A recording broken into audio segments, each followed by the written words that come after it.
Hey guys, how you doing? Orlando here, your host as always for the Guy Blog, the MMA and Wrestling Podcast. And today we have a special treat. We have the other half of the Guy Blog in Miguel Peralta. He's on the line. We're going to be talking UFC 196. Just to give you a little recap of what we're going to be going over, we're going to talk about RDA pulling out of his match at the last minute versus McGregor, something that seems to occur quite often. We're going to talk about Holm versus Misha Tate, McGregor versus Diaz, and McGregor's future if he wins, and his future if he loses. So let's start it off with Miguel. You want to know the rumors, you want the results, you want to geek out over MMA and wrestling, you need to listen to the Guy Blog Podcast. Hey Miguel, how are you doing? I'm doing great. And I always wanted to say, hey guys. So, hey guys. Yes, Miguel is basically my brother. He's part of a very, very, very close group of friends I have. And they tease me a lot because I start every episode by saying, hey guys. Yeah, we do. Yep, which is why the podcast at the beginning, its original name was Hey Guys, the Podcast. Now, the Guy Blog Podcast. And you know, the Hey Guys was a cool name, actually. Yeah, it was, but I just thought that it's better to have, for branding's sake, we should have the same name everywhere. So I have the YouTube channel, I have the podcast, and I have the blog itself. So everything should be the Guy Blog. And ever since you came on, it's gotten a lot more awesome. We're doing great numbers. So we want to keep moving that forward in every medium that we get into. So hooray for us. Hooray for us. Well, hooray for us once the money starts coming in. And if it never comes in, well, that's why I have this. No. It will. He just showed a little bit of alcohol here, but it should come. The money should come, you know. Also, you should know that I am Latin. So I'm guessing you're guessing it by my strong accent. So it's not as strong as you think. Trust me. I have heard much, much stronger accents when I worked at the airport. Trust me, not so strong, your accent. It's actually pretty good. Okay. Thank you, man. All right. So let's start this off with, well, what made everything interesting for UFC 196. I mean, anything McGregor is in is automatically interesting, but Rafael Dos Anjos pulling out of his matchup at the very last minute is unexpected, although with Mystic Mac, it's happened. This would be the fourth time out of his last 8 fights, and I think it's the 6th out of his last 12.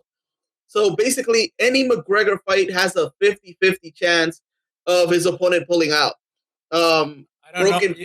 You know, I was thinking about that. I think listen, I'm bought on the guy. The guy has me sold already. I'm liking the guy now.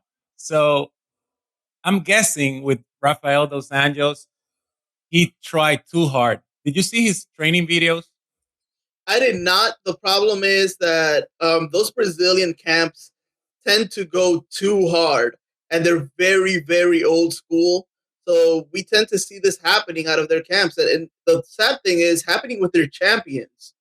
You would think they'd be more careful. Yeah, I know, but I'm talking specifically in Rafael Dos Anjos. I think he trained too hard because I think McGregor did what he always does. He got in his head. Well, towards the end of their whole marketing and press blitz that always happens with any UFC bout, but especially with a main event that has McGregor, it did look like he was getting a little bit into RDA's head.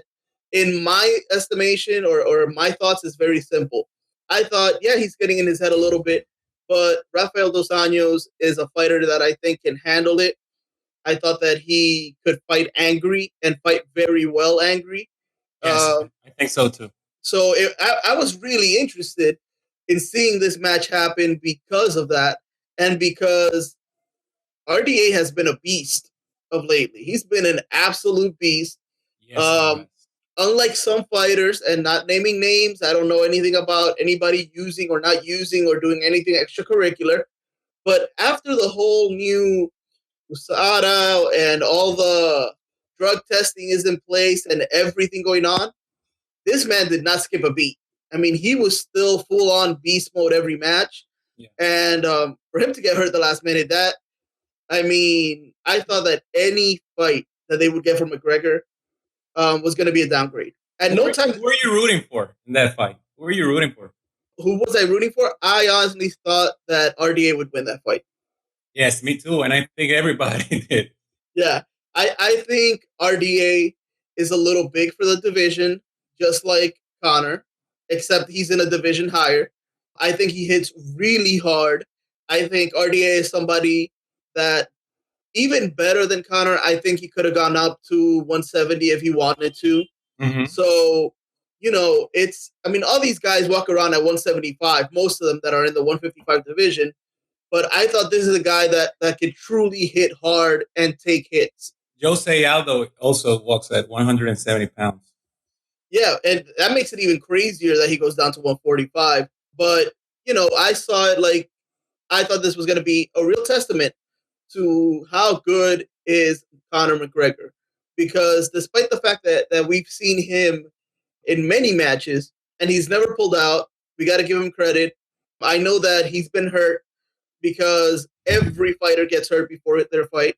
He hasn't pulled out, no excuses, no anything, so he gets all the credit in the world for that. But his opponents have been somewhat handpicked.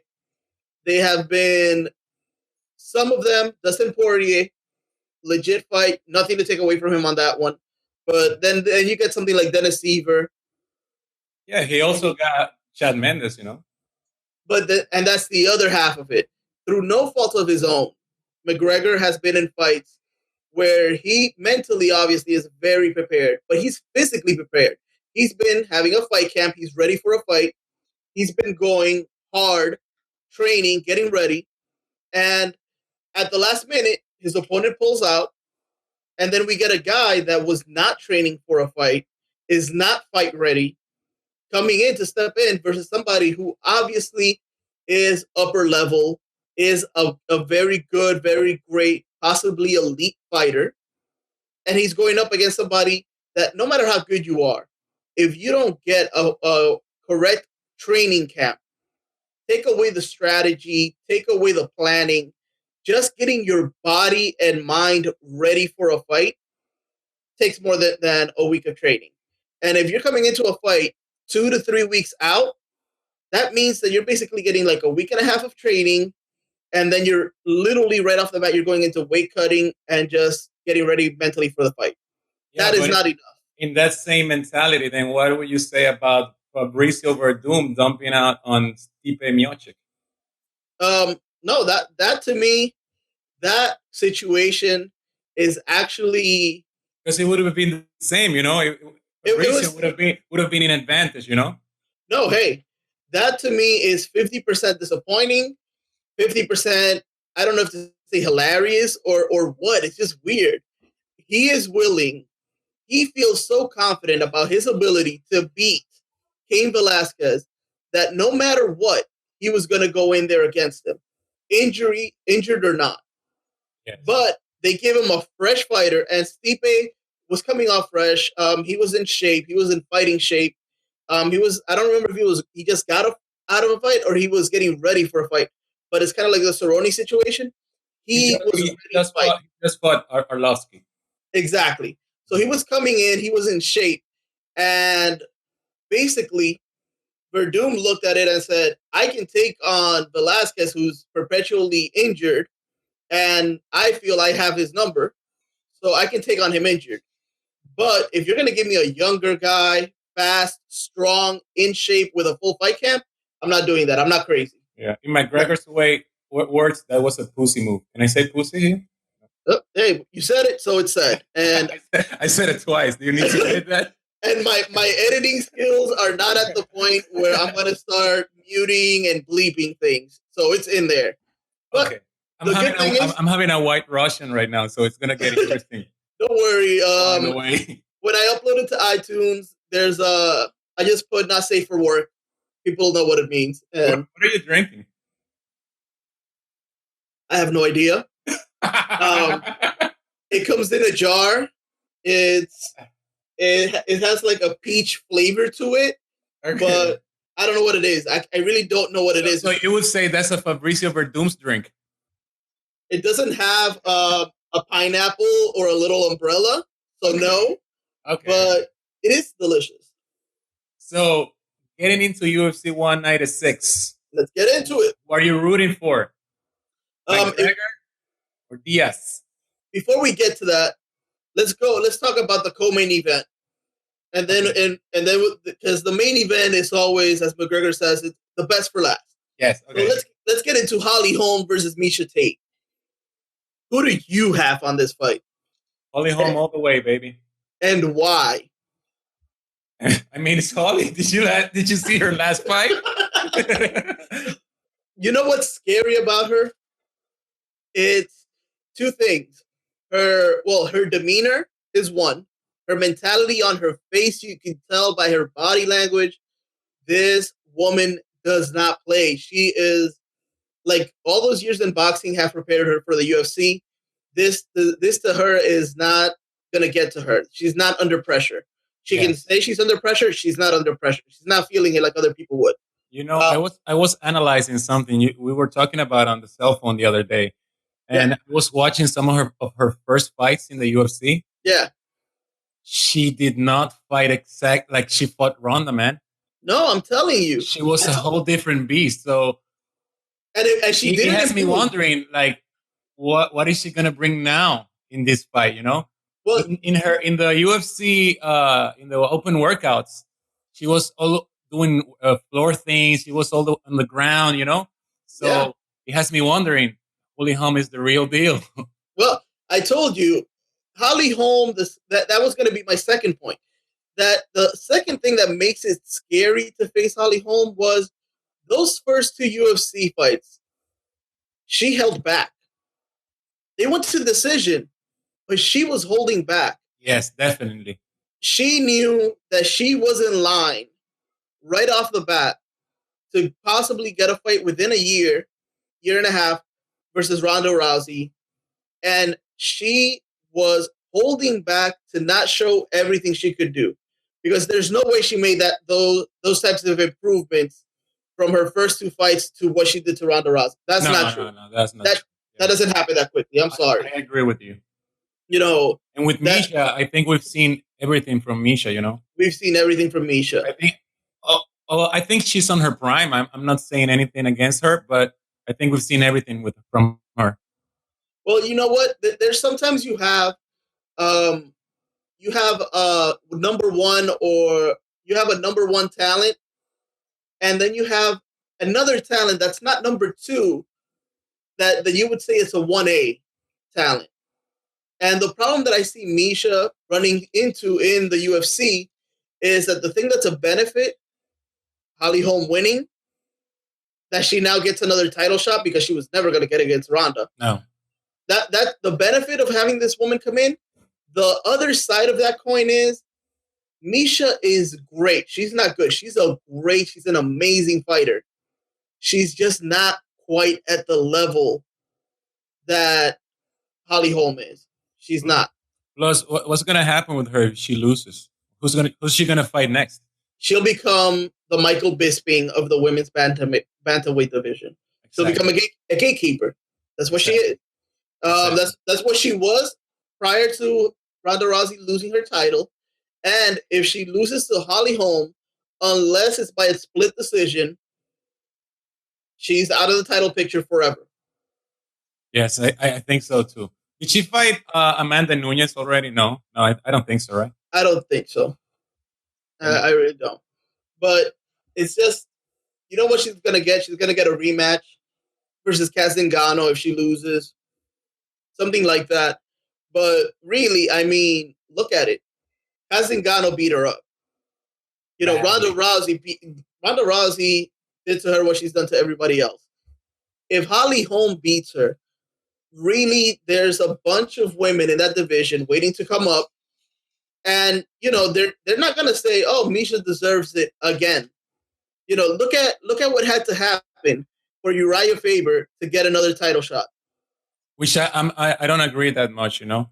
Well, we'll talk about that. It's going to be a separate episode. But look at everything that had to happen. a lot had to happen to get that man back in there. It's you can't just put him in because unlike a Conor fight that anybody sells, yeah, but we want a little bit of logic. And somebody getting 3 title shots is a lot. But if you're going for a 4th and not winning, it's becoming a problem. It's just basically nope, you don't perform when it comes to that level, and that's what I see from her. Misha, I believe, is going to make it an ugly fight. She's going to make it a gritty fight. She's going to try to take her down. Now, the scary part is Ronda tried to take Holly Holm down. We saw what happened. She couldn't. Yes, we did. She couldn't make her budge an inch. And I mean, Misha is, for me, Misha is tougher than Ronda, and she's very more well-rounded. She has a better game. Yes, she is.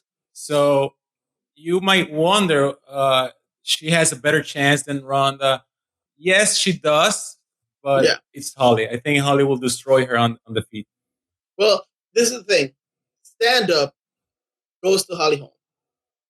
Like, it's close, but it goes to Holly Holm. So really we're talking is, can Misha get her to the ground? I believe she can. I believe she can too. What can she do on the ground? What can she do on the ground? That's the question. I don't think she can keep her there, to be honest.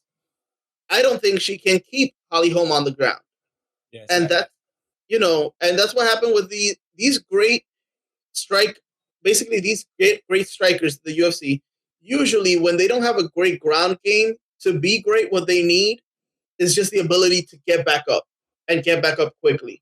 Have you noticed that I think almost all of the champions, no, not all, Fabricio Verdun and almost every champion is better striker than grappler. Yeah. Well, and even Verdun improved significantly his striking to become champion. Yes. So we're facing away the Royce Gracie age. Yeah. Well, and I think, it'll get back to the grappling, but it's the whole keeping a fighter down and doing something when you're there. And, a lot of fighters, the ground and pound isn't what it used to be. A lot of fighters don't execute it as well. And, fighters are just better fighting off their back and getting back up. But it'll come around again. The problem is, being the complete package isn't easy. And everybody loves striking. Nobody likes being that GSP that I'll get you down and, I'll drag out a victory, which is what I believe Misha's going to go for. But that's interesting. You mentioned GSP. Yeah. Take a look at the division now. Imagine GSP against Stephen Thompson. I think Stephen Thompson will destroy him. Yeah, me too. Imagine GSP against Hendricks, which nobody likes. Please. But Hendricks destroyed GSP. Even though they gave him the win, he destroyed GSP. That was as close of a fight as it gets. But you know what? Sometimes, and it's not fair, but sometimes you got to look at a little bit to the future. And you got to say, well, what has Hendricks done since? And seeing somebody that has gone the way that Hendricks has, I would say in a rematch, GSP would destroy Hendricks. I'm like 100% sure. No, wait. Do you think he wins or do you think he destroys Hendricks? It's a whole different thing, huh? He wins. He wins a match. Even if it's by decision, he would win in a rematch. He's smarter. And I'm sorry, Johnny Hendricks, great fighter and athlete that he is, has shown that he is not the smartest fighter. He is not the most intelligent man in preparing himself as a professional fighter. He is not. He is not. The proof is in the pudding. I wish I could say it otherwise. But he's pulled out of fights for weight. I mean, I'm a chubby guy, but you know what? I'm not fighting. I'm not getting paid 100 G's to get ready for a fight. He can afford a nutritionist. He can afford something. He did look good against Stephen Thompson. You're joking, right? Oh, weight-wise. He was on weight. Listen. He looked in shape. He looked fit. He looked good. Listen, if he did not look good for that fight, if he did not do well, if he did not come in on weight, he was getting cut. Okay? You think so? Cut. Yeah. Well, I don't think he would be, You know what he would have happened to him? He wouldn't get cut because Bellator's picking everybody up, but he would have been on the prelims. There's no more Johnny Hendricks on a main card ever until he gets out of prelims. He's lost 3 straight, right? Or 2. Is it 2? I don't remember because he's pulled out of a couple, so I don't, I know ever since he lost the title, he won once, I think. Yeah, against Matt Brown. And then he sucks always since he lost the title. Yeah, and even the way he won the title, it was not impressive. And the way he lost the title was not impressive. Dude, I don't even know what to say about this man. He trained for strength versus Wonder Boy. The strongest punch in the division. He owns it. And yet he decided that strength training was what he needed to prepare for Wonder Boy. No, that was a mistake. You're effing me. That's not a mistake. That's stupidity. That's stupidity. It's basically saying, I am in a race. I am in a marathon versus everybody, right? And I win every time by a minute. By a minute, I win every time. And what should I go for? To win by 2 minutes. And I'm like, no, I want to be stronger so that I can win by 30 seconds, but it can look more exciting. It's like, that's stupid. That's what you just said, something stupid. Stop it. That's what he did. He got a trainer from the world's strongest man to train him when he's the strongest puncher in the division. Logic would say you need to work on something else, dude. Something else, not strength. I think he also focused a lot on his weight because he did look good on weight. So I think he focused a lot on that. Listen, you want to know how that call went? You want to know how that call probably went? Listen, Dana White calls him, hey, Johnny, how you doing? I'm great. I'm training for this fight. Listen, that's a good Dana voice, by the way. It's probably a horrible Dana voice, but a decent Johnny voice. Okay. I'm training good. I have my glasses on, so now I can see what meats I'm eating. I know and I can see what weight I'm at, so I'm doing well. I'm here with the world's strongest man. He's training me. Okay, listen, buddy. If you don't make weight, you're fucked. Okay, bye. Click. Well, I'm not gonna train anymore. I'm just gonna make weight. I think that's what happened to him. Well, maybe, but you know what? If not, gone to the prelims, I don't know. He would have been on UFC Fight Pass fights only. Like, there's nothing else, no value to him. So going back to Holly, how do you think? Holly. Yeah, how do you think she wins? Knockout. Probably a head kick too. Really? Yeah. I was giving her a decision win. No, I don't think so. I don't see it. I don't see because I'd like to think that Misha is better than that. Oh no! I mean, she has a hard head. If we go to that, she has a very hard head. She got rocked by Sarah McMahon. Yeah, and she won that fight. Kaz Zingano finished her. So, but I think because if you look at Holly Holm, her kicks, she doesn't play with them. She doesn't do a bunch of them. But when she lets one go, it hits, as we saw. She doesn't do a lot of them, but when she lets one go, it hits. So if she does 3 or 4 of those and connects them in the same round, listen. You're saying if Holly hits Misha, right? Yeah. Okay. When Holly Holmes lets go of her kicks, she connects. She doesn't do 10s and 20 and 30 kicks around. She doesn't do that. She doesn't throw kicks out there to see if they land. No. When she lets a kick go, it lands. She's going the McGregor way. You're a McGregor hater. I'm not a McGregor hater, but yeah, you are. I can see it in your face, buddy. It's not so much. I don't know how to put it. Join the team. Oh, that's a whole nother subject. No. So no, you can call me more of a hater. His face looked ugly. We'll talk about that too, but guys, we have a lot of things, just so you know, that we want to do, and we're probably gonna do 2 or 3 different episodes. But we are like into 196, 97, 98, Cormier, Silva, John Jones, everything. We have a lot of stuff on our heads. So stay tuned because I'm amusing. And my accent is funny. It's not thick enough to be funny. It's just a little weird. Damn it. So I'm pretty sure that if you didn't say that you were Latin, people wouldn't know. People would be thinking that you're Eastern European or something. Or that I'm drinking. Well, they'd be right about that. So who do you got, or how do you got? So you got a decision? Yeah, I think it's a decision for Holly. I think.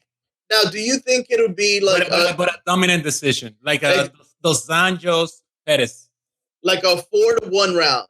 Yes, something like that. Yeah, I think Misha will take her down a couple of times. She's not gonna be able to do anything. Holly's gonna get up, and Holly's gonna destroy her face.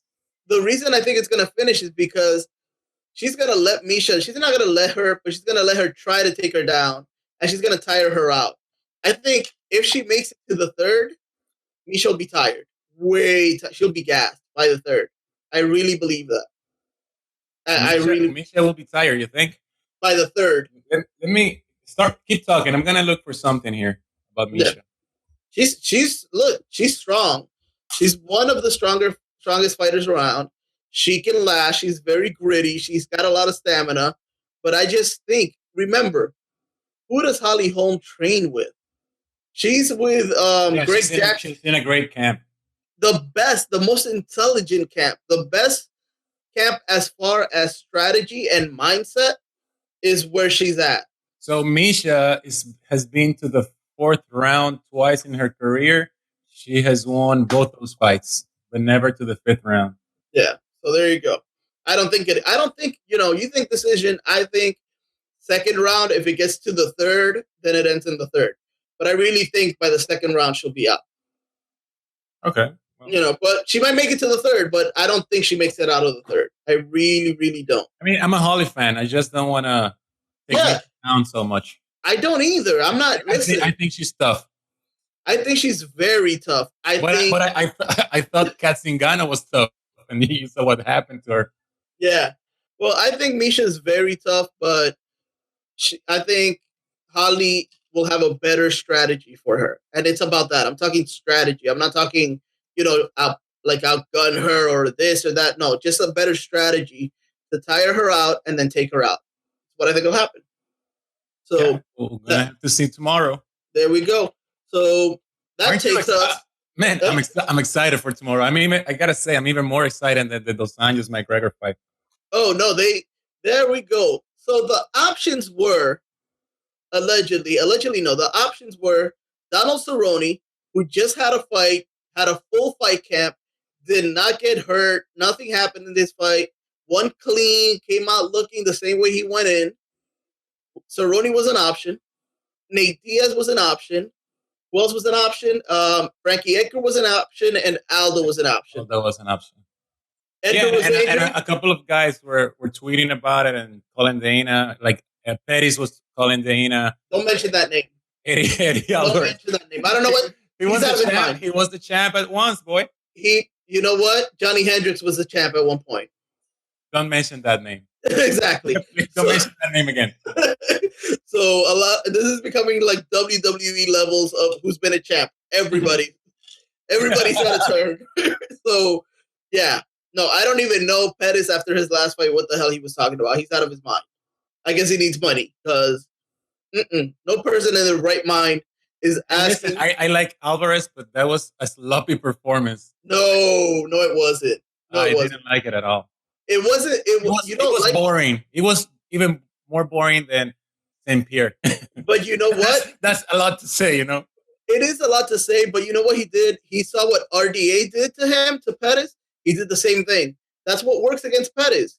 If you want to go in there and trade with him, go punch for punch, you're going to lose. He's fast. He's quick. He's unorthodox. If you go for a striking game, he's going to beat you. But if you do that to him and out wrestle him, listen, it's boring, but it works. Yeah. Yes, it did. So I still think we have to see a lot from Eddie. Yes, we do. Sadly, Eddie Alvarez had the hard road to get to the UFC. And it took a couple of his good years out. And, I was talking to you about that. I mean, the guy, they gave him like number 3, number 2, and number 1. That's crazy. They gave Holly number 15, number 13, number 7, and then Ronda. Well, yeah, but it's a difference of experience level because Holly came in very green, very inexperienced.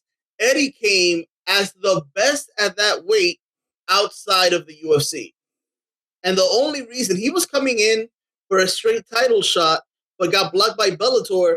So he had to spend a year and a half out before coming to the UFC, fighting out his contract in Bellator. So that's not his fault, and it's what he wanted. He wanted the best of the best. He's getting it. Yeah, if in favor of him, he won all those fights except the Cerrone fight. Exactly, and he's putting a strategy in place where he's like, I'm just gonna fight to win. That's right, the GSP strategy. I'll do what it takes to get a victory. Don't care if you like it. A win is a win. At one point, I'll have too many wins for them to say no to a title shot. That's what he's doing. Yeah. So who else was there? Nate? So Frankie Edgar was injured, so he's out of the running. Okay. Aldo, sadly, was not in fighting shape. So because he was suspended, because of the knockout. I think so he was playing with Fabricio Verdum the day they called him. he was sadly he had just started training. I don't blame him on that end. What I blame him for was that he talked too much shit. He was talking about I'll take it anytime, anywhere. I'm ready. If RDA pulls out, I'll go in. Blah blah blah blah.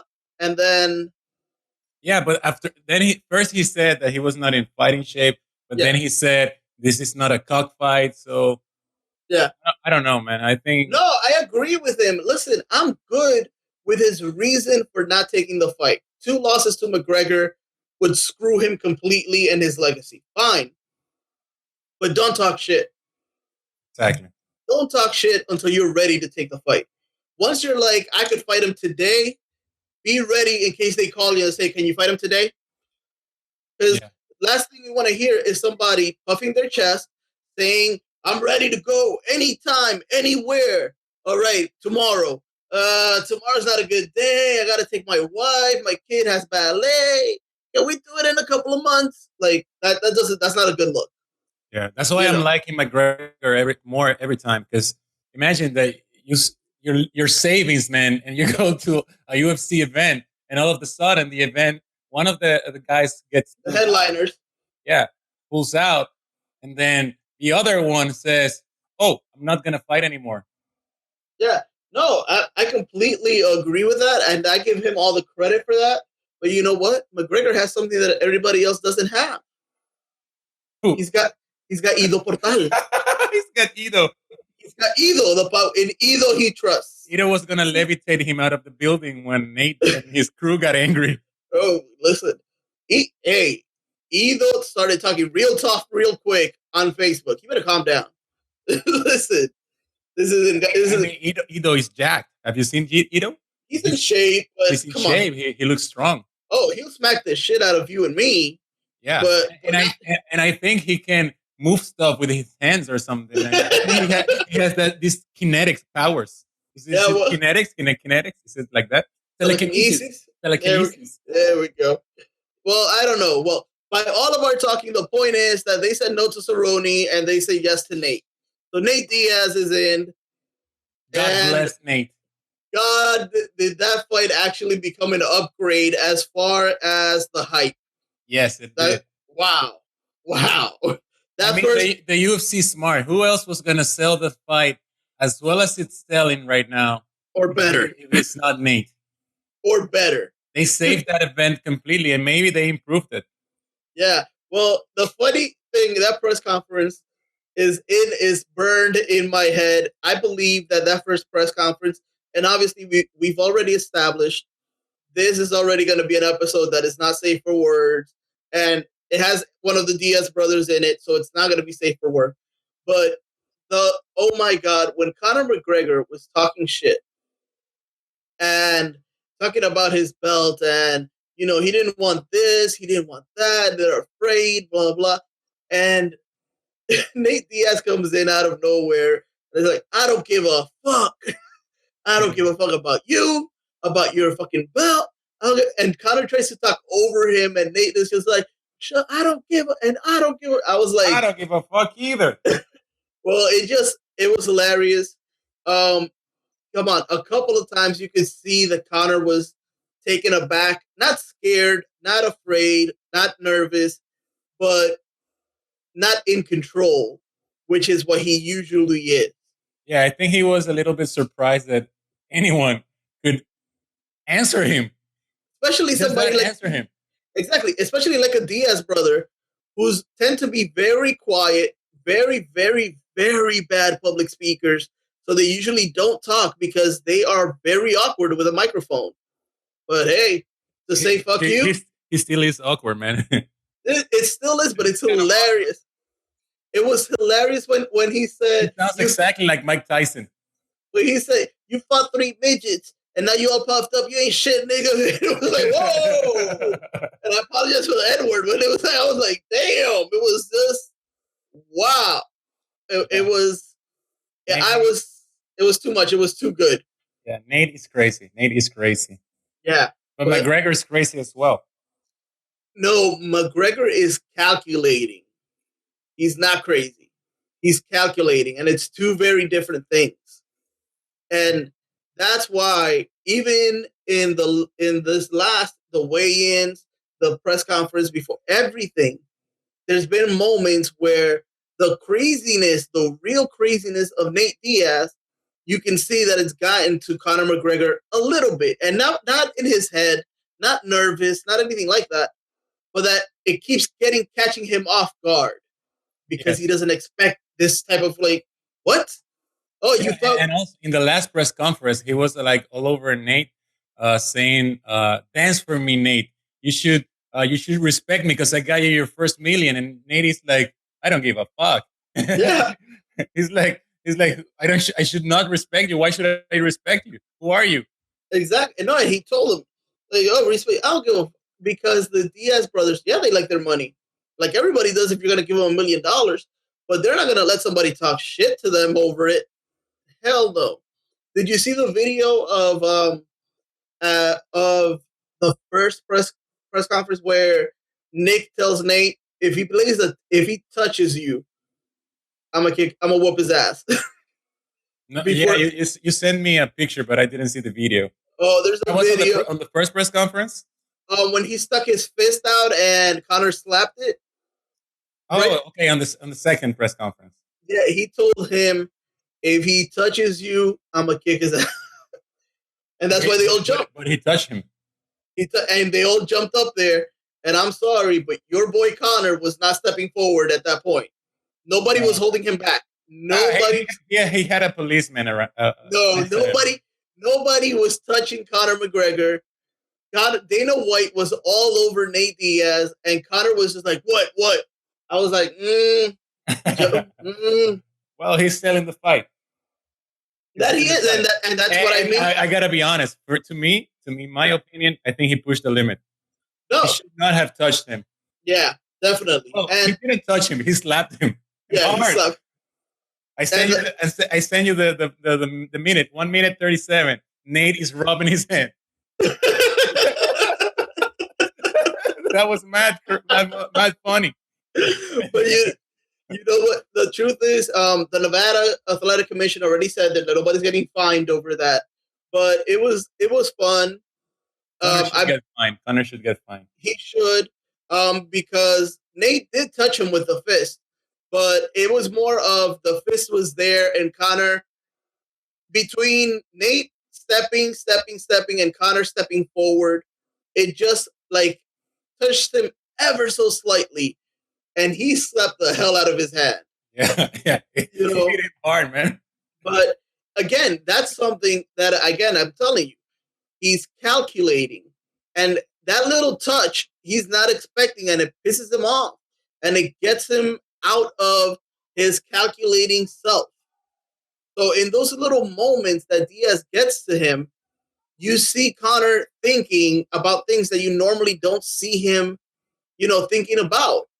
Kind of like thinking of a comeback. You never see Conor trying to think of a comeback, but during that press release, there were a couple of times he was trying to come up with something. because he had his little cholo gangster balloon with the left, gun with the right. He had that ready. But when he was told you beat 3 midgets and now you all puffed up, you haven't fought nobody. I'm 20 fights in. Look at my 20 fights and look at who I fought and look at who you fought. He had nothing to say about that. Yeah, it's true. It sounded a little bit staged what he said. He had it prepared. Yeah, and when Nate brings up, which you told me, and I was totally in agreement when I saw it. Every time that you got submitted by nobody knows who they were, but you got submitted twice. You tapped twice. Yeah, yeah. His face changes completely. That's the only doubt he has in his mind. I believe that Conor believes that he can outstrike anybody in the stand-up game. He can beat anybody in any division. But I think the ground game, because versus somebody that he feels is slower or not as strong, he believes that he'll dominate it. But this isn't somebody smaller, and this is somebody weaker. Oh, and it's someone that has not fallen into his mind games, which is important. I mean, to me, that's one of his best weapons. Well, I think the scariest thing for him is the fact that Nate Diaz keeps bringing up, yeah, I might get murked. So, it's kind of like, oh, that's for a lot of people. If any other fighter said that, you, me, and everybody else, Brian Stan said it, that's a negative thought. Like, oh, he's already got doubts in his head. But for a Diaz brother, they're not the same. They don't think logically. He really is thinking kill or be killed. I could be killed or I kill him. He said, I sent you the clip. He said, oh, you better hope. And they asked him, hope what, Nate? And he said, you better hope that he knocks me out. Because if not, it's going to be a long night. And I was like, oh, that to me, that was like the biggest. So now it's even more interesting because now there's no edge in Conor. Like he always has that mental edge, So now let's say they both enter the same at the octagon. They both have the same mentality. No one is above anyone. Who do you think wins? It should be Conor, especially standing up. It's definitely Conor standing up. Skill wise, it should be Conor. Yeah. He should have a better strategy. He should be able to take his strategy with his skill set and employ it in a much better way than Nate. He should be able to do what his job is. Now, that's what I'm saying. I'm just saying should a lot. Because you think he knocks him out? You think he knocks him out? I think he can. Not a real go-to-sleep knockout, but a TKO. He looked a little small for that division, to me. We're going to talk about that because, let's talk about it. Who do you have for this match? Between McGregor and Diaz? Yeah, who do you think wins? McGregor, definitely. I think he should win. To me, skill-wise, McGregor is better. I think the only advantage that Diaz has right now is the jiu-jitsu. Yeah, completely agree. So I believe that Conor will not go down. He'll get back up quickly. And if he ends up in top position, everything he talked about of, I'm going to reign, I'm going to get this down. No, he's going to get back up and force Diaz to stand up. I don't think he'll stay on the ground. Diaz is too good on the ground off of his back. Off of his back, Diaz can submit him. Not a lot of guys could. Diaz is that good. He can submit him from his back. Yeah, so I don't think he'll stay there. I think, honestly, despite all the shit he's talked, he's going to get any chance he gets to go to the ground. Conor is going to avoid it. He's going to make them stand him up again and just keep fighting standing, and he'll win. Will he knock them out? I think he'll get a TKO. He'll get the referee to stop it. I don't know, man. To me, Conor was kind of small for that division. Yeah. I don't know if he's strong enough to knock him out. No, but that's what I mean. Because remember, a TKO is different than a straight up knockout. He's not putting him to sleep. It's just he's hitting him so hard, so continuously, that the referee doesn't see Nate defending himself intelligently. So he stops the match. That's a TKO. So yeah, I know. But do you think it goes? What round do you think it goes? First round, second round, third. To the third round. Yeah. Connor hasn't made any predictions. What do you think the cardio is gonna affect? Who do you think the cardio is gonna affect worse? If it goes to the third round, because Nate, I didn't see Nate in the best shape of his career. I thought he was in better shape for the Michael Johnson fight. Remember, every time you've seen Nate for a fight, he was ripped. But he's been at 155. Yeah. He didn't have to lose any weight for this, so he didn't need to get ripped for this. Even look at Connor. Connor didn't look that ripped. Yeah, exactly. That's true. Despite everything he was saying, he wasn't walk around weight. He was looking like a normal dude. Exactly. Normal, for these freaking normal athletes. For the guys that we see in the magazines. Because to me and you, it's not normal. No, me, I am freaking Frodo walking around, not worthy of looking them in the eye. But no, he looked like a normal dude. Like he's in shape. He looks, obviously he's muscular, but he's not like ripped. And thank God he didn't look like a freaking, like a zombie from The Walking Dead. To see him next to Robbie Lawler. No, that would be a joke. I believe that would look like a joke. I would love to see him next to Robbie Lawler because to me he was very small for that division. He looked like I don't know. He looked like Dos Anjos in 155, where he was 170. Well, let's do this. Look, we both have McGregor winning. I have him in the third by TKO. What do you got? I don't know. I think it might go to the fourth, fifth round. Well, but you think it's a decision or? Yeah, no, I think he's a TKO as well. Okay. But in the later round, I think Nate gets tired. I don't think I haven't seen a Diaz get tired, so I don't believe that happens. Maybe not tired like from exhaustion, but I think that he will get hit a lot and he will start crumbling. So you think that what's going to happen to him is what I say is going to happen to Misha, basically. Exactly. Or the same thing that happened to Mendes in the second round. I think it's going to happen like in the fourth round. Okay. Well, that's what we think. So we both have Connor winning. And also I think that Nate is going to do to Connor what Mendes did as well. I think that Nate is going to hit him. Yeah. Oh, he's going to hit him. Yeah, I completely believe he's going to hit him. I think the fight is going to go a little bit like the Mendes fight, a little brawl. And I think that Connor's going to get tested, but at 170 now. Let's see how he handles that. Well, and that brings us to our next point. We both have McGregor winning. What does that mean for Connor? If Connor wins, so he's established himself as the champion at 145, that was going to fight the champion at 155, but ended up fighting at 170. If he has wins at 170 and at 145, logic stands that he should be able to win at 155. Now, does that mean that at UFC 200, for example, if he comes out relatively clean, like he's come out of most of his fights, looking good, no injuries, does that mean that he should go versus, as he said he wants to, Robbie Lawler at UFC 200? Man, even you mentioned it, to me it's funny because I can't put Robbie Lawler next to McGregor. I mean, it's like a beast or a lion against his cub. That's how I see it in my face, in my head. And that's what I'm talking about. That brings me to my second point. Should McGregor seriously, besides the historical aspect, which we can't take away from him, the fact that he wants to make history, so that would mean get the title. But should he make his home at 170? No, I do not think so. He should not do that. To me, his normal weight should be 155.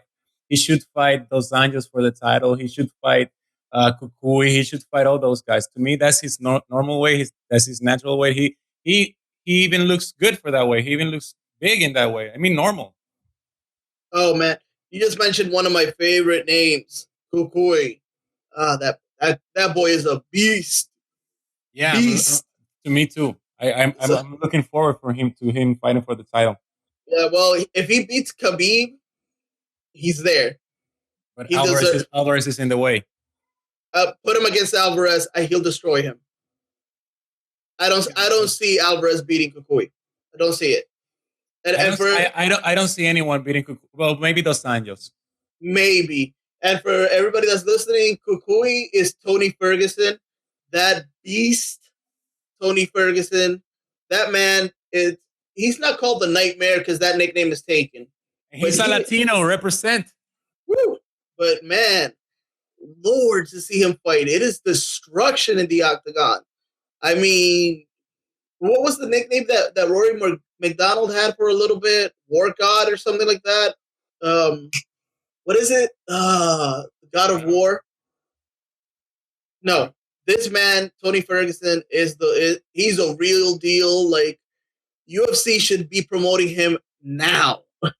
Yeah, I think so too. He should be mainly. They should drop Sage. Sage lost his last one. No, he's a young kid. They were stepping him up too quickly. Same with Paige. He's blonde and has blue eyes. That's what they see in him. Well, Paige Van Zandt got destroyed, but she showed heart. She showed a lot of heart. Sage quit. Sage tapped quick. Wow. Yeah, it's true. That was not a good look. But going back to Conor, I think that he should go to 155 and fight Dos Anjos. But if he beats Nate fast, which I don't think he will, but if he does, and if he ends the fight in a good shape, I think he will fight Lawler. Yeah, I do too. If he's able to win quickly and cleanly, it's going to be Lawler. I don't see him giving RDA a rematch right now or rescheduling their original match because of the obvious implication of what if he pulls out again. And not because they wouldn't risk it. I don't think they would risk it for UFC 200. Yeah. So also, Lawler doesn't have an interesting fight coming, so I think they're saving McGregor. That's what I think. For Lawler. They're saving Lawler for McGregor. Exactly, they're saving Lawler for McGregor. They're waiting to see if McGregor wins because he's got to win clean. And it's not just us saying it because it's the way that he would look good, but it's also because he has to win clean so that the commission will allow him to fight with that quick of a turnaround to be ready for UFC 200. Yeah, where does that leave Woodley? Woodley has like a year and a half without fighting. I don't know who you're talking about. Tyron Woodley. What? Who's that? T Wood? Well, he's got a decision to make. Well, you know what? That brings me to an interesting point. Maybe Bellator calls him as well. That brings me to an interesting point. If you want to be a champion, I can understand waiting a little bit. If you're like a Frankie Edgar, waiting a little bit for a fight, for a championship fight. But everybody else, if you're a contender, if you're a top 5 fighter, if you truly, truly believe that you are championship material, that you deserve to be the man in your division, not just the champion, the man, as in the man to beat, you should be taking on all comers. This whole, I'm going to wait out, I'm going to see what happens, all that says to me as a fan is you're afraid of losing before getting a title. And that's not the right mindset. Yeah, I think so. If you're thinking of losing, I don't want to fight this guy because what if the judges give him the win, then I'm out of the title picture? Well, you know who's in control of that? You are. Not nobody else. Go in there and finish the guy. And in that sense, give Conor McGregor all the credit in the world because that's what he's done. Force the UFC to give you a title shot by backing up your actions. But when you say, I'm going to hold out, I'm not going to fight anybody. Well, you know what? If you're number 2, number 3 will probably jump over you with a victory because you're not fighting. So Tyron Woodley is a very good fighter. He's a great fighter. I want to see him for the title, but yeah, he can wait. He can wait it out, or he can fight somebody else. But that's his decision. It's on him. Sometimes when it's the UFC's fault, I put it on them if they're not taking advantage of somebody like Tony Ferguson. But in this case, no, he can wait. I mean, the UFC 200. He wants to wait. He's saving himself for the title. Oh, that sounds so cute. He's saving himself. Yeah, he's saving himself for the title to pop that title cherry. Yeah. Well, then great for him. Then he can wait. That's all I got to say about that. If he wants to wait for only a title shot, I'm glad he's made money like that. He can wait. Yeah, and Conor is gonna take that chance away. No, hey, that's what I think. The only bad thing that Conor is doing right now is he's holding up divisions. That's the only bad thing. Yeah, that I was talking to you about that. I don't think. Yeah, he's holding them. You know what I think? I think that he's gonna start getting more titles, and maybe he's gonna even forget about defending his titles. I think they're gonna have to do interim titles. No, no. Listen, if he magically wins the 170 title, let's say he does, he either has to defend the 145 or let it go. But if he says, do you think he's gonna drop from 170 to 145 after you see him so happy in the weigh-ins? Having 2 breakfasts, getting steak. I don't know. I don't think he's gonna drop. I don't think so either. But it's Conor McGregor to fight who? Frankie Edgar? Honestly, I think the only way they let him have another fight, if he wins the 170 title, the only way they let him keep the 145 is if, and it's a big if he were to fight RDA for that title, just so he could have that split second, that week where he would have the chance to have all 3 titles at the same time. But after that, they would force him to drop one of them. Yeah, I'm definitely sure of that. Think about the timeline right now. So he won the 145. 2-3 months passed by. He's supposed to fight for the 155. Didn't happen. 6 months after winning the 145, he could fight for the 170. Then he would fight for the 155. So by the time and then he dies from dehydration. Well, hey, or his kids are gonna fail, man. That's not safe. That's not natural. He'd die a happy man or very, very rich man. But listen, I think he gets 3 titles. He defends 1 title, and I think he's gonna be the next Dana White. Listen, I think he gets the 3 titles. He said it. Did you listen to? He said it. Oh, he said it a lot of times. That's what he wants. He said that he wants a piece of the pie. He said it in the last press conference. Oh, no. He said he's been saying that for a long time. And I think that the deal might be, the bet they made is probably something like, if you win the 3 titles, then you get a piece. Yeah, I think so too. That's what I'm saying. To me, I think he retires sooner than later. To make it like, kind of impossible, like if you win the 3 titles, if you hold them at the same time, then we consider giving you a piece of the UFC. Maybe. so maybe Lorenzo and Dana are a little bit scared. I think so. Honestly. Not scared. I don't think they're scared because I think they see how difficult it is. Yeah, it's very because hard. Let's go into it. That 170 division, if styles make fights, then the best style for him to have a chance to win that title is Robbie Lawler. Yes, that's true. If it's styles. The problem is Robbie Lawler is big and strong. And it's like a unleashed lion hungry. It's ridiculous what he's on right now. And this is what I say.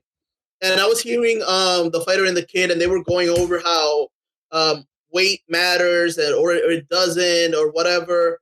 Listen, I agree. If you have 2 fighters, similar skill set, in the same division, whoever has the better skills and strategy should win. That's true. Because they both have to make the same weight. Neither should be too far away and wait from the other. But, and I was talking up to you earlier today telling you this. I believe these are all elite fighters. Conor McGregor has fought 155ers before. So he's fought people that are close to walking around 170. Listen, in the welterweight division, in the 170 division of the UFC, are basically all the guys that don't want to fight at 205. These are big guys. These are guys that walk around at 195, 190. 185 would be the smallest one. So, like, because what we're seeing today is, or tomorrow, what we're going to see is a fight between two 155ers, and their natural weight is 170. So they're not true welterweights. So they're calling it a welterweight match, but it's not. It's just a match between two 155ers that didn't make weight. Yeah, both of them didn't even make 170. They both made 169 and 168. Exactly. So, and Conor was at 168, which to me says a lot. Yeah, so, exactly. Do you think that this is somebody, even if he becomes pure muscle, that's ready to take on a guy that walks around at 200, at 195? And then comes the other part of this, which to me is more important, is the striking, the strength is just nature. These guys at 170 are used to getting hit, fighting, submitting, grappling with these other guys that are big, that are very big guys. They take hits from these guys. They hit these guys. So they're used to hitting these stronger athletes to take them down. They're used to, it's kind of like, how do I put it? If you, Miguel, since you were a kid, you came home and every day you punched the wall, the cement wall. And you punched it a couple of times with your right fist because, I don't know, that's how you kind of like woke yourself up, like, doof, doof. And then you went about your day and you did that every day. And then I come along one day and I'm here with you and I see you do that. I'm like, whoa. How do you do that? And you're like, no, I just do it every day. It's not a big deal. I'm like, oh, let me, yeah, I'm crazy. And I'm like, let me try that. And I go to punch the wall. I'm going to be like, whoa, that hurt. Why? Because I'm not used to it. I'm not used to hitting a brick wall, but you are. It's the same thing. It's the same principle. It's these guys are used to hitting harder. These guys are used to taking harder hits. So McGregor might be that freak of an athlete that hits so hard that even these guys that are naturally at 190, but fighting 170, are floored and knocked out by it.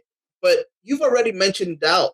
Can he knock out Nate Diaz, who is a small guy for 170? Because that's not his division. What do you think is going to happen if you get Conor in there with Robbie Lawler, Carlos Condit, Johnny Hitt? It's like they'll kill him. Stephen Thompson will kill him. Yeah. I just, it's not even. It doesn't matter if you ate 2 breakfasts in the morning. It's not. I'm not talking about Conor as an athlete. I'm not doubting him. I'm talking about nature and science and just in his head. Well, in his advantage, he doesn't even get hit by anyone. He just trains with dummies and Guido, and I don't know what is it that he does. His training camp, and that's his fighters. He is obviously way ahead of everybody in his fight camp. Way ahead of it. So, it's true. He's the best that they got. And that's good for them. But what I'm saying, I don't see him spar with anyone. In any of the videos, do you see him spar? He's never sparring with anyone. They do a lot of ghost boxing, shadow boxing, and, they plan to hit, blah, blah, blah. He's got all this stuff. He tries to sound like he's a Bruce Lee, Steven Seagal, and whatever. Like he's a master of this.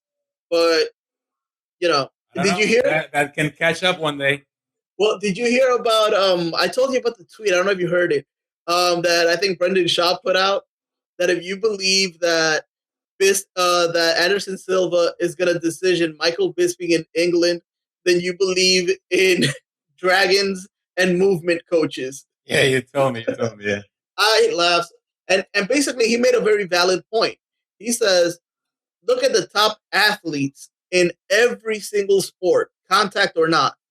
None of them have movement coaches, because a movement coach is just that. He's a movement coach because he says he's a movement coach, but he's not somebody like a strength and conditioning coach has a degree and a master's in kinesiology. Oh, I can't even say it.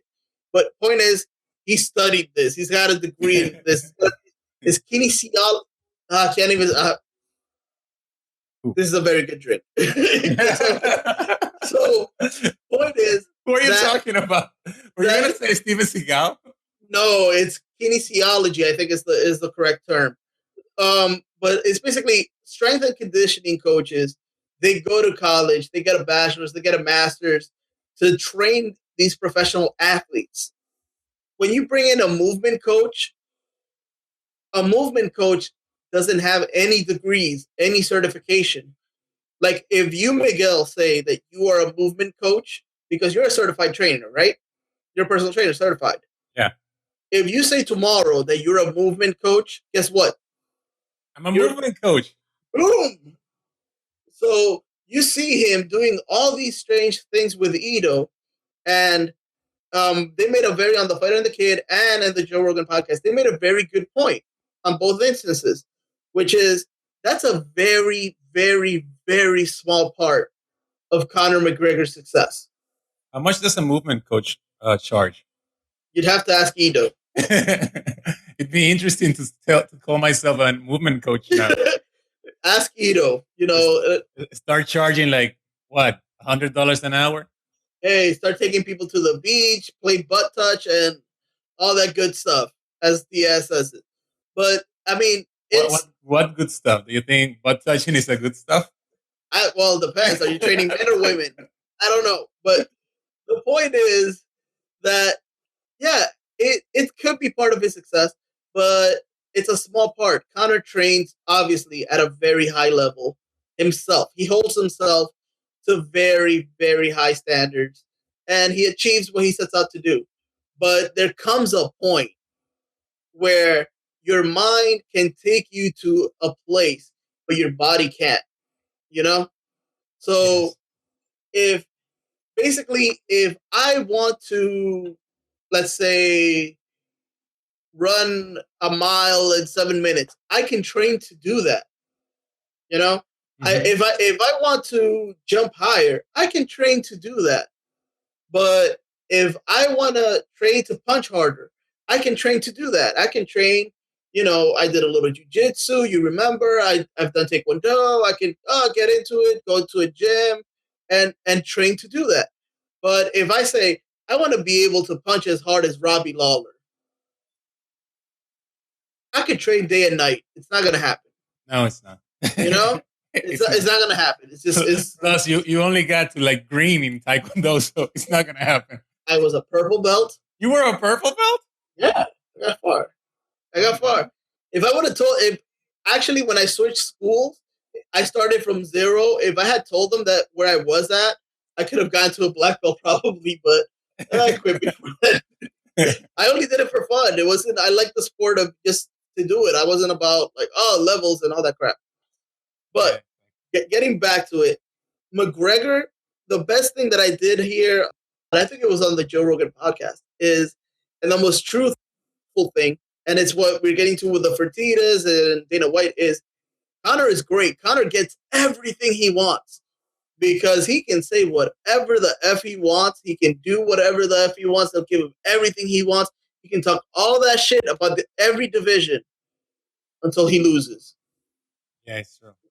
Once he loses, and it could get ugly quick, because if he loses to Nate, could you imagine if he loses to Nate and then he goes to the first, say bye to the Lawler fight. Second, say bye to the RDA fight. Mm-hmm. He's going to have to defend his title. That's the only option he's going to have. Against Aldo. That's going to be the only money fight left. Aldo. Now, can he work his way back up?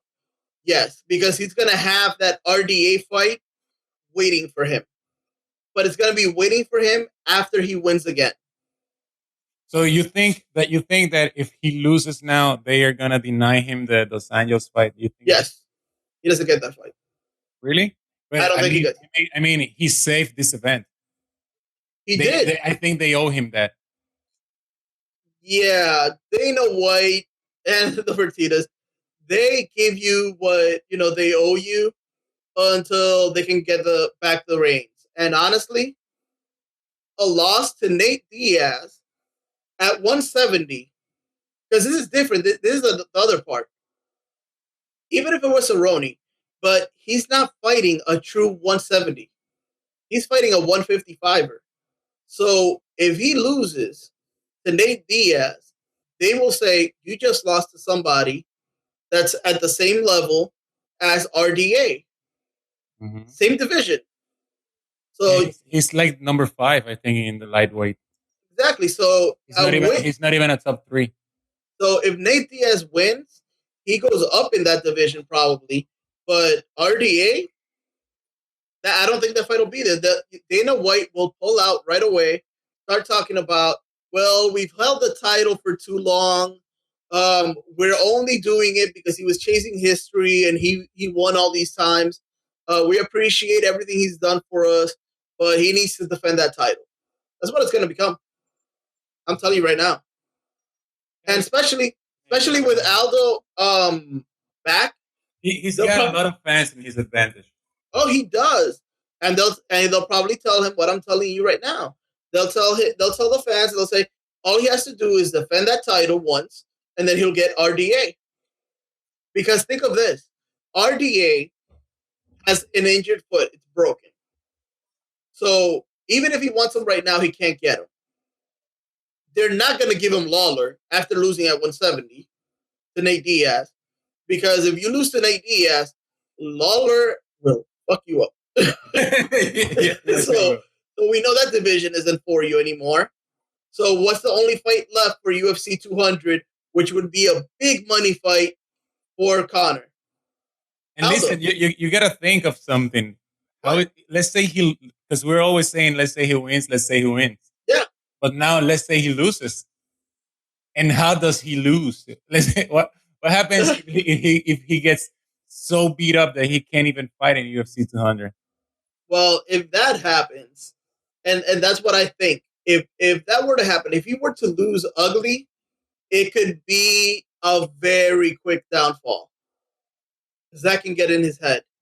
And if Diaz beats him and it's an ugly, ugly way to lose, then you could all of a sudden, Aldo would have a game plan that he can follow. His mouth loses his effectiveness because it would be a Ronda all over again. That's what everybody's saying. That's basically the exact same point that was made. He would need to get into a hole for 2 to 3 weeks because the fans will turn on him quick. Now, he still has the title, so he's not going to lose everybody. But unless it's a decision, they would turn on him. A lot of people would. They talk about how cocky he is, how disrespectful he is, that he got what was coming to him. So people will shut up about that as long as you win. But look at John Jones. People are applauding Jones now that he's back. But when he was gone, it was like, oh, he got it. He was acting like a fool. You see the press conference? Did you see it? I only heard and I only saw the clips that Ariel Helwani put up. But then we came to record, so I couldn't see it. I'll probably see it after we're done. It was hilarious. Well, I heard, and God damn it. You know what? Let's break this off. What do you think? Conor McGregor wins or loses? We said win, right? Yeah, I think he wins. And I think after he wins, if he wins dominantly, he will get Lawler at UFC 200. So do I. And I got to say something. I'm actually praying for it. That would be very interesting. So interesting. It would be David versus Goliath. That would be the silver lining. I think Lawler is David and Goliath. Well, that would make it amazingly interesting if that were to happen. So that would be my silver lining to him winning. So yeah, that would be awesome. Well, that's all we got for this episode. We'll talk to you guys soon. We're probably going to keep recording, but we're going to break this up into several podcasts. So it's been a pleasure to have Miguel, and we'll talk in a second.